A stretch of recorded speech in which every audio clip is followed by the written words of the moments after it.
Coming up on the Uplift, a meeting that was a century in the making. See the moment this lifelong Vikings fan got to meet one of her heroes.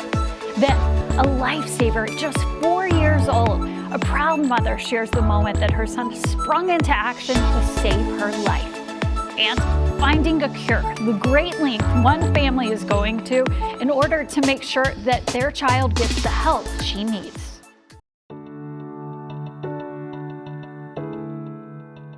Welcome to the Uplift. In this digital series, we're going to be sharing some of our favorite stories we hope will put a smile on your face. It's our goal to just lift your spirits here for at least the next 30 minutes and hopefully for a lot longer. I'm Susan Elizabeth Littlefield. Thank you so much for being with us. Vikings legend Bud Grant has many fans in this area, of course. One of the biggest, though, is 103-year-old Isabel Montgomery. She is listed as one of the top 60 fans by the team in the Vikings Museum. So the team decided to make her wish come true. I'd like to be able to shake his hand. Yeah.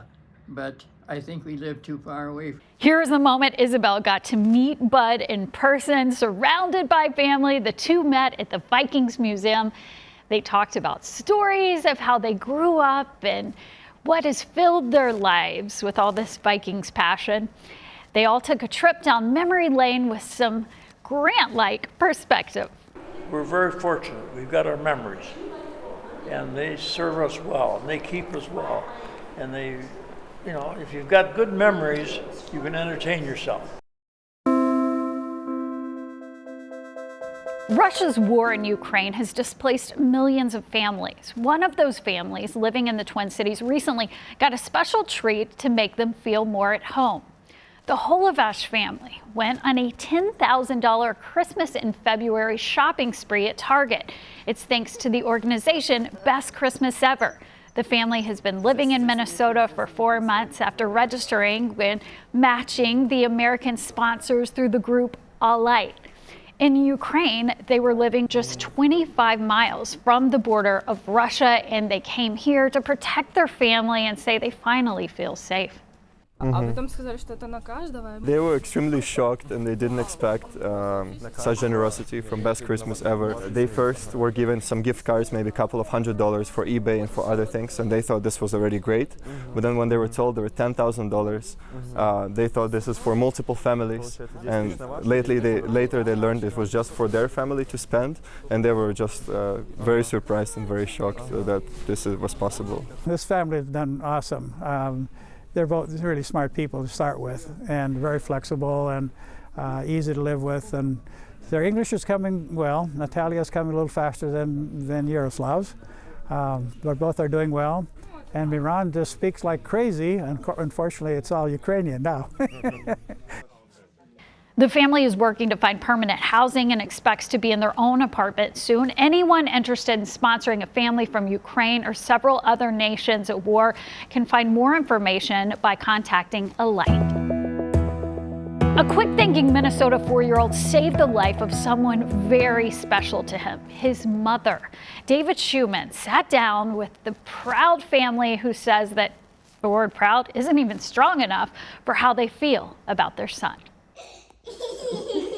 The carefree laughter of their son Asher sounding extra sweet to Rachel and Tyler Millis. It was just a few months ago Rachel, sick with pneumonia and the flu, dropped to the floor in their Big Lake home. I went into a coughing fit and just couldn't get my breath and started to feel like I was drowning almost. It was septic shock. Asher went for his mom's nebulizer to help clear her airways. And he set it up. He was able to put my meds in my little cup, put it together, plug it in, put all the tubing in the right spot, and give it to me, and then just told me to breathe, right? And just breathe, mommy. The 4-year-old then called his grandparents, who reached Tyler, who was out of state. The hardest part was trying to ask him a simple way if she was breathing. I trusted everything was going to be okay. I've never been sick before like that. Paramedics came and doctors told the Millises that without Asher, Rachel probably wouldn't be alive. He's the youngest person to receive Sherburne County Sheriff's Office's Life-Saving Award. He doesn't fully grasp the severity of what happened, but we are firm believers that we have to show him And that's going to be something that we can talk about for the rest of his life. A life he'll have with his mother, still here to enjoy his laughter. In Big Lake. No more. David Schumann, WCCO 4 News.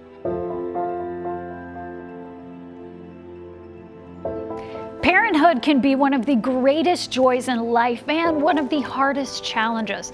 Nothing could prepare one Lakeville family for what they'd face when their daughter was born with a rare genetic disorder. Unfortunately, there is no known cure, but as our Pauline Lee shows us, the family is on a mission to find one. In this Lakeville home, every milestone is important. Who is that? We've really learned to accept the now, you know, and live in the present and celebrate the little wins. Tickler, tickler, tickler. With 2 growing girls, They're buddies. parents Charlie and Megan Heap say life's blessings are bountiful. Life's busy. Yeah. And it all starts with their first. That scared her.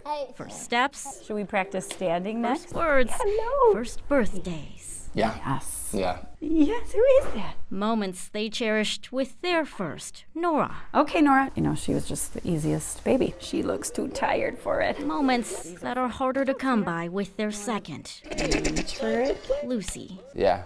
It's hard. It's overwhelming to think too far ahead because we don't know what Lucy's future will be. Hi, Lucy. Are you awake? Lucy was born with CTNNB1, a rare genetic disorder that can impact every aspect of her life, meaning she may never walk, or talk, or live independently. I was just picturing a future that here's what I thought we were going to be with our 2 beautiful daughters, but now huge recalibration of life to it's not going to look anything like we thought. There's only about 400 known cases around the world. Because it's so rare, there's not a lot of research on it. And what's worse, there's currently no cure. You'll do anything for your child. So we just want to give her the best we can.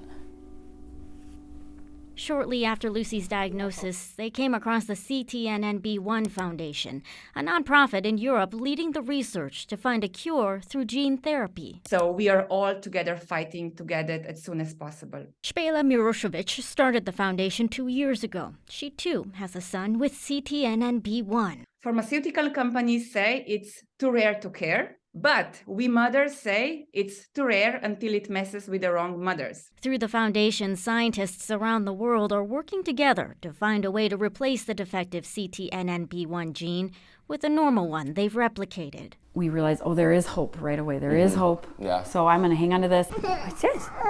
But like many nonprofits, funding can be hard to come by. So the Heaps knew they had to help. They launched Lucy's One-Raiser on GoFundMe. It could change her future. The goal, to raise $100,000 for the foundation by Lucy's first birthday. Her computer. We don't want birthday presents. This is the biggest gift anyone could give. And the gifts came pouring in.